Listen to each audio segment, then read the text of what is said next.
Okay, so we are back live, and we are all very excited about the second panel.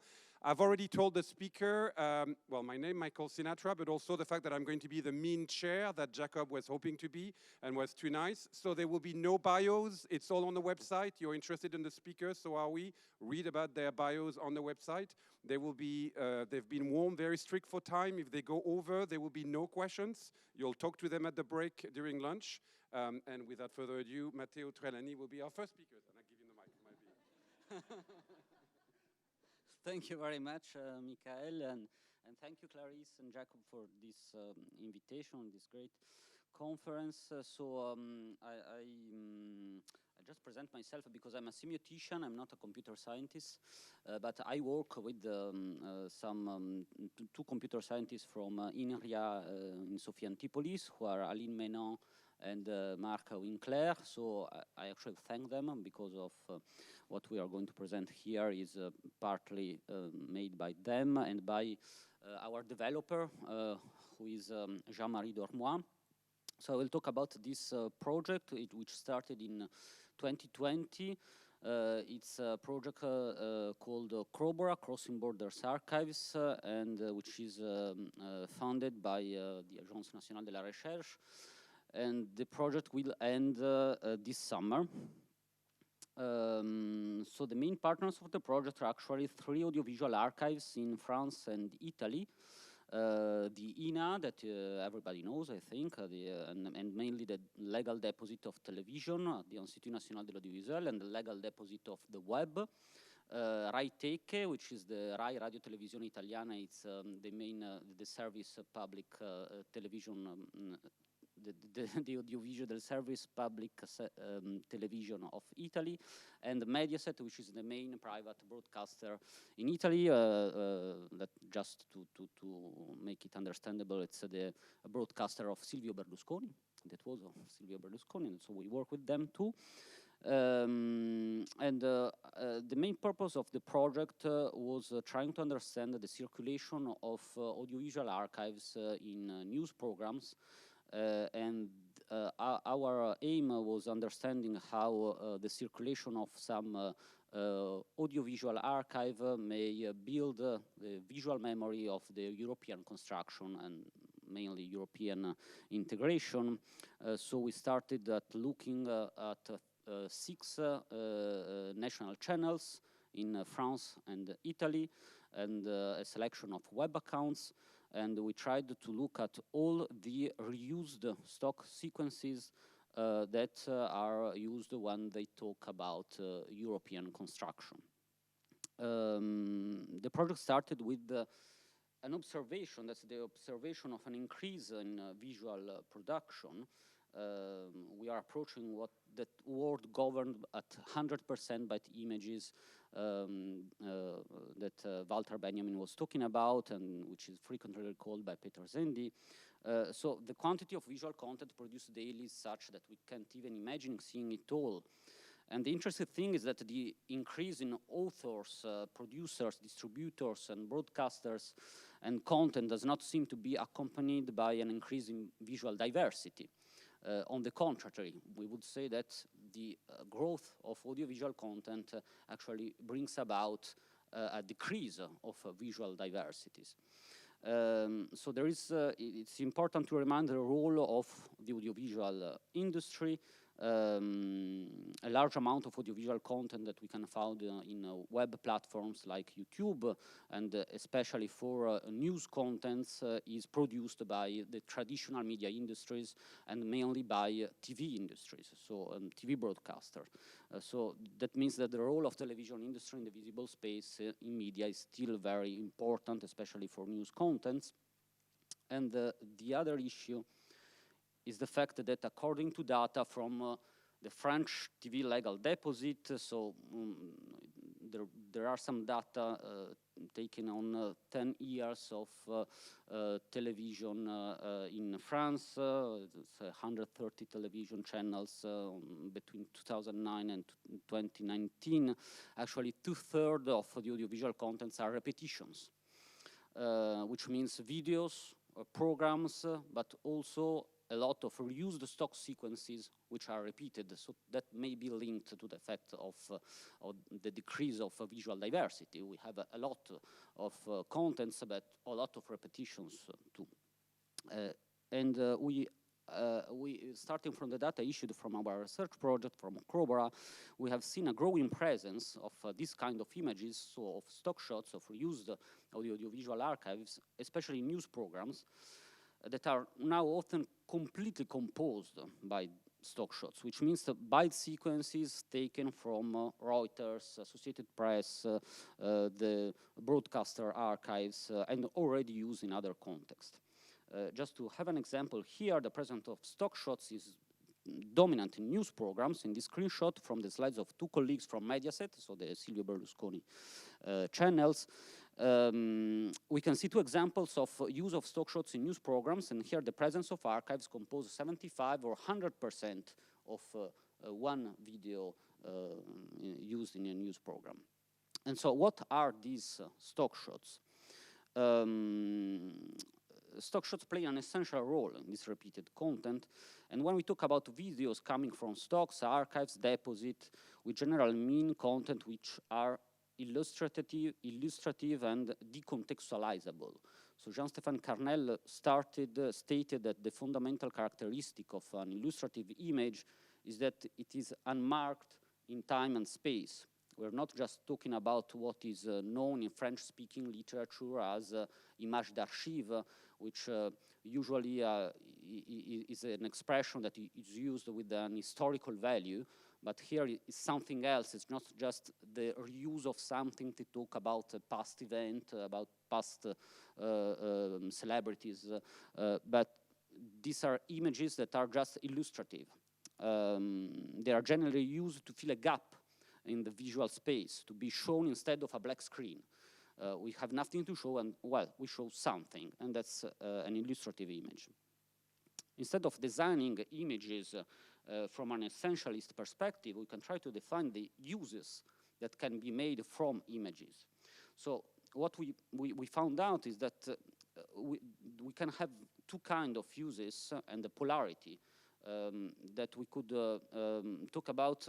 Generic uses of images and specific uses of images, and some kind of degrees of specificities, a polarity between generic and specific.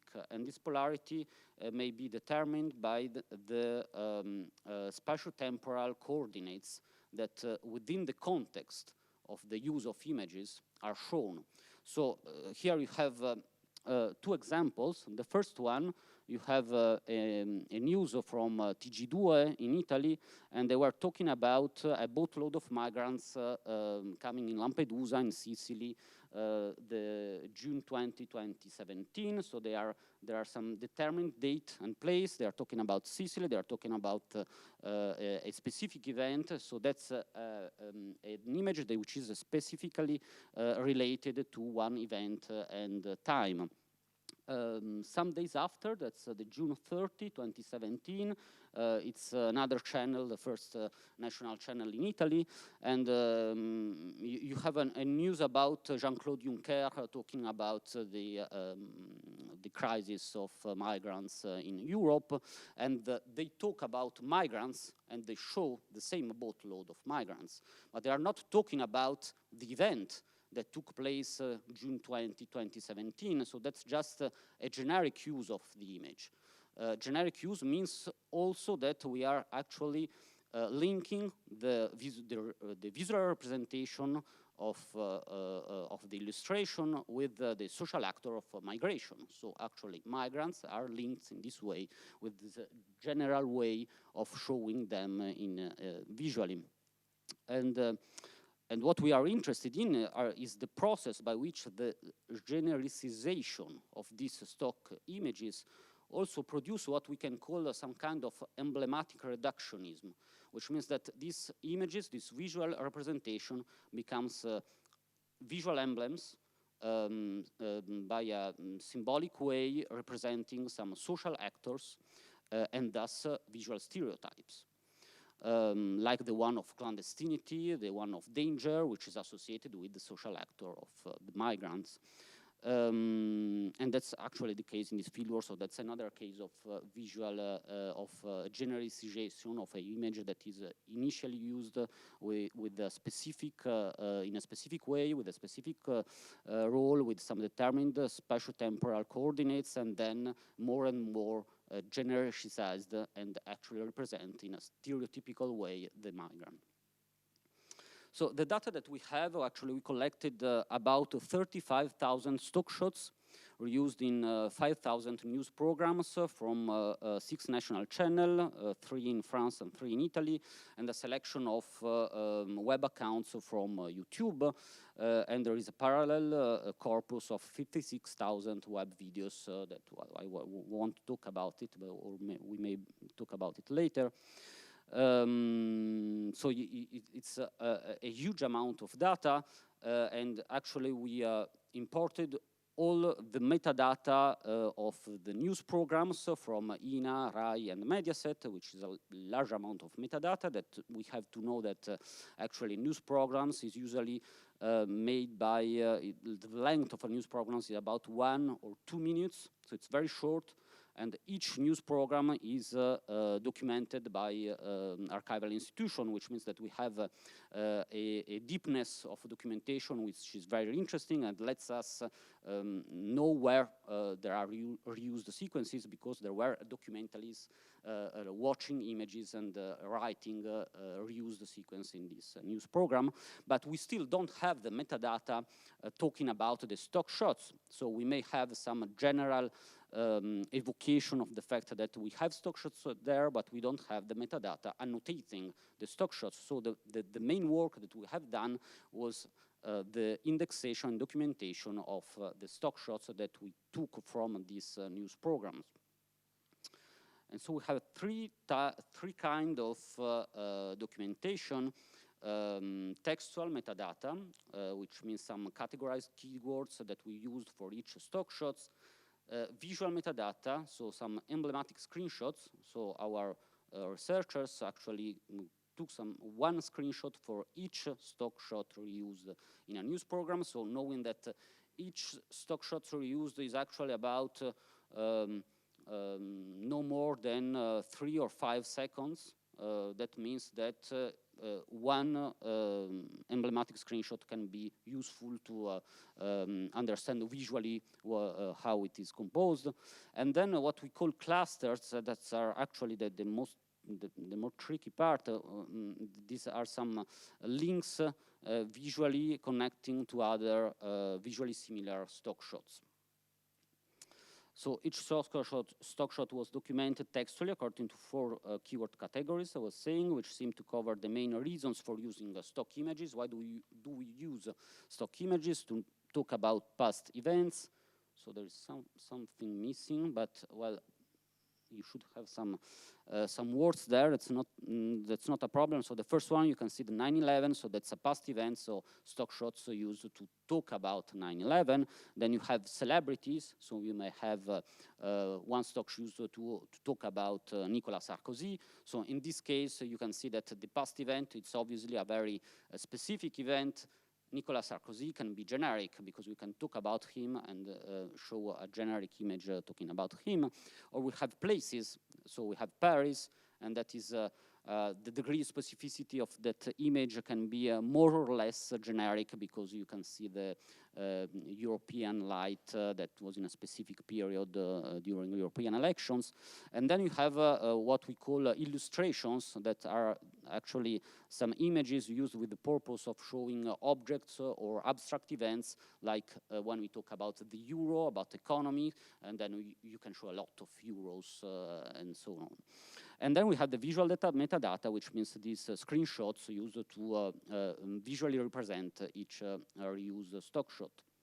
So this is a screenshot of our visualization platform, and that's just to show that it's always important to keep the original metadata and the new data.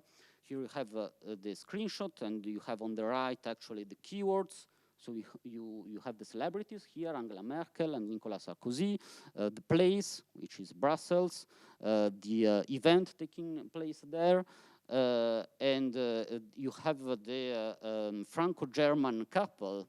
Are you sure? So that's a typical representation of the Franco-German couple embracing each other. But if you look at the title of the news program, it was Les désaccords du couple franco-allemand, so you can see a contradiction between our metadata and actually what the video was talking about.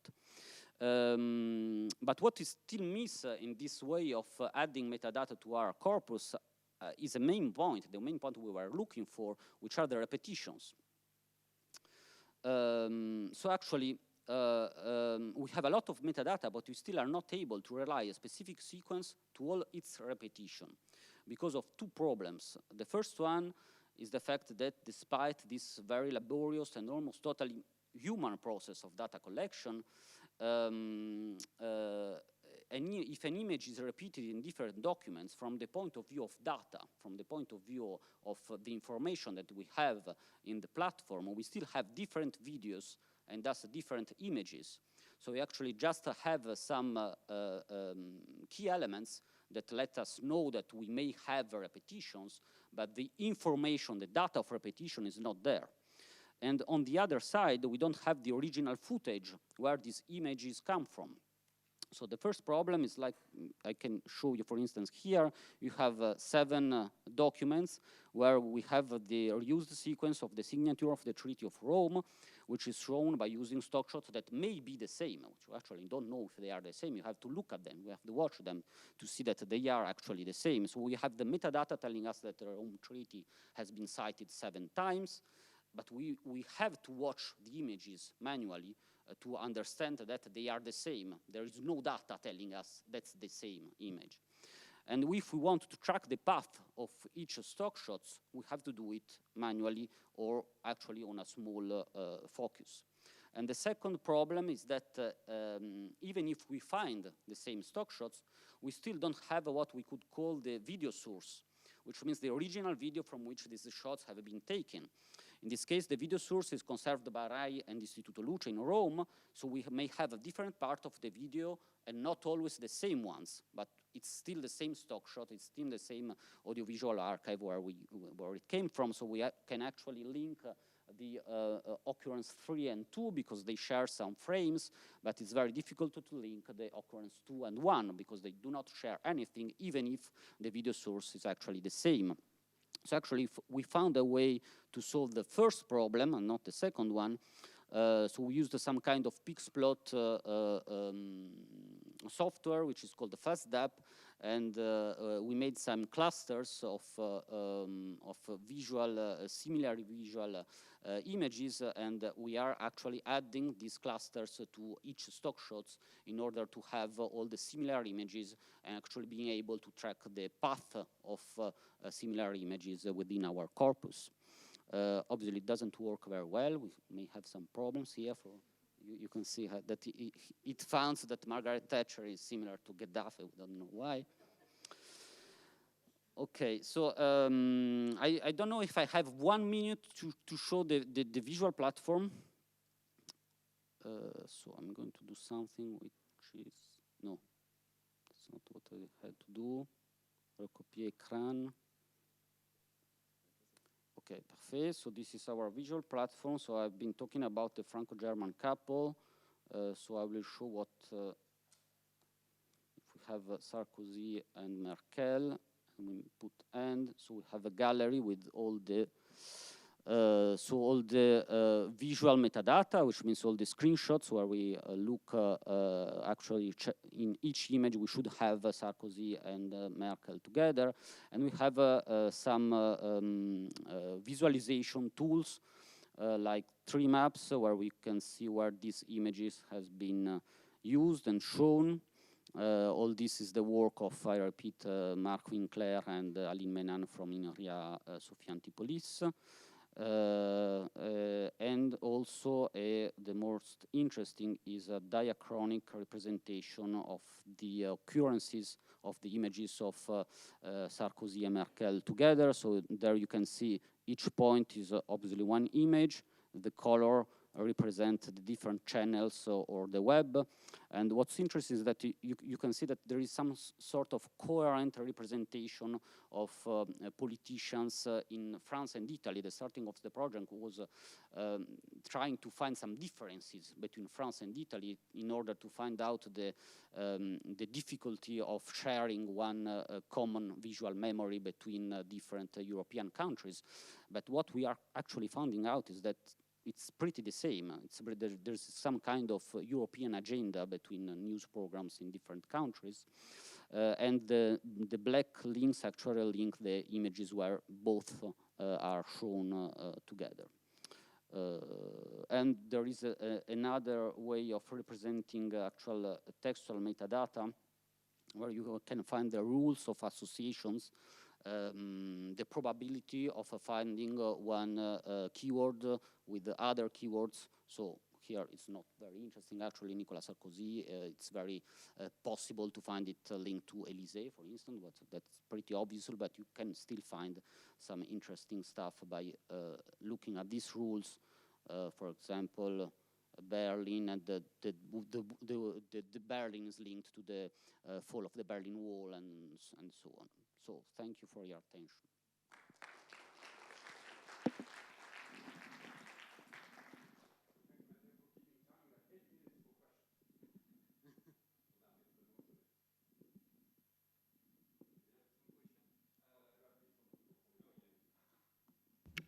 Thank you very much. We've worked a lot on the dissemination of pictures. One of the questions that I had was about the quality of the metadata and where do you found the metadata? Because the people who work with these pictures, with this footage in the press, in the media, they have their own sets of data and metadata, and are you able to use them, to talk with them, to know how they can create this dissemination of pictures? Well, that would be another part of the project. Actually, we have been looking for archives. So, like the legal deposit of television and the RAI archives. So actually, we are based on metadata that are metadata of a broadcasted emission. The metadata you are talking about, I think that these are the metadata of Associated France Press, Associated Press, Reuters, and so on. That's very interesting. But here, we fusion, we mix the different broadcasted archives from RAI, INA, and that was the huge work. And what we've been doing was adding our metadata. So the metadata that you see there are metadata created by the project, and which means we had a lot of PhD students and interns looking at images and describing what was there. But that would be an ethnographic work to go and see Reuters and ask them what are the metadata that you are transmitting to channels in order to reuse these images, obviously. Yes. Yeah, because it's also a sociological work to see how people use and reuse. Absolutely. There is a work page in the project from a colleague who's Faizan Ait Bouda. He's a sociologist working in sociology of journalism, who actually went at INA, at France Télévisions, asked them how they work with the archives. And that was the part of the work, but it's an ethnographic work which is actually not quantified, that we cannot show within a platform. Yes, Nicola?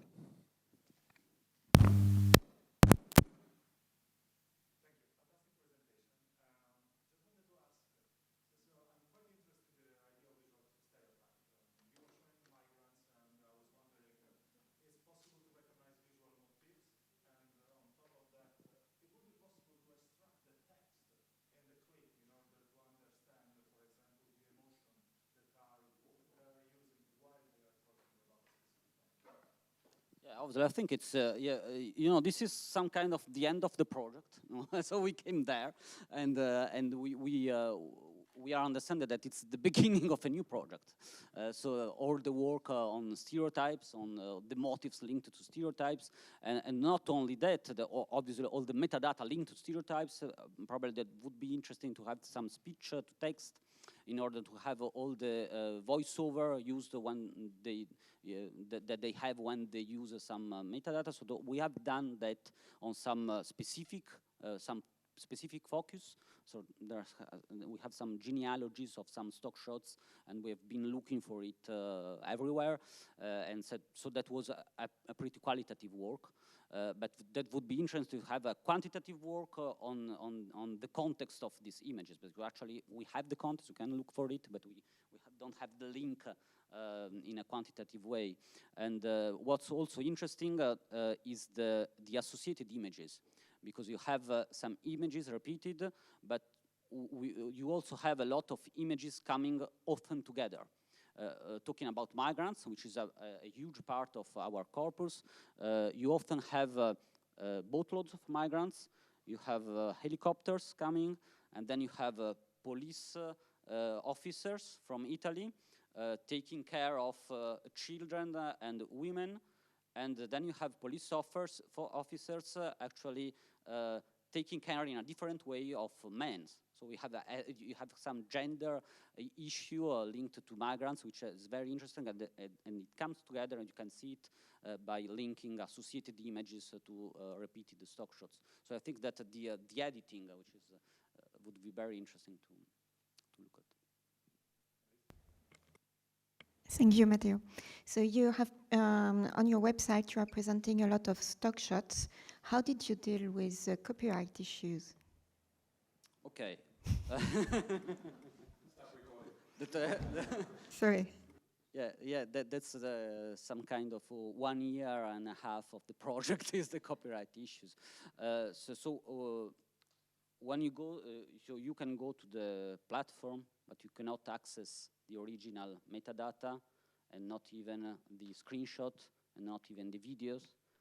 Only the members of the project can do that, because it was too difficult to, it was not even difficult to manage copyright issues with each partners, but the fact that we had different partners, and so had different issues, because Mediaset, for instance, is an archive, a broadcaster, and a producer. So they actually own the rights of what they are transmitting. INA is just an archive that absolutely do not own the rights of what they have.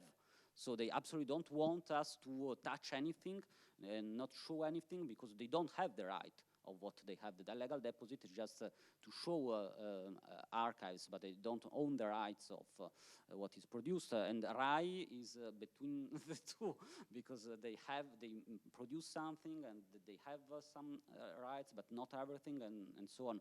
So that's very tricky.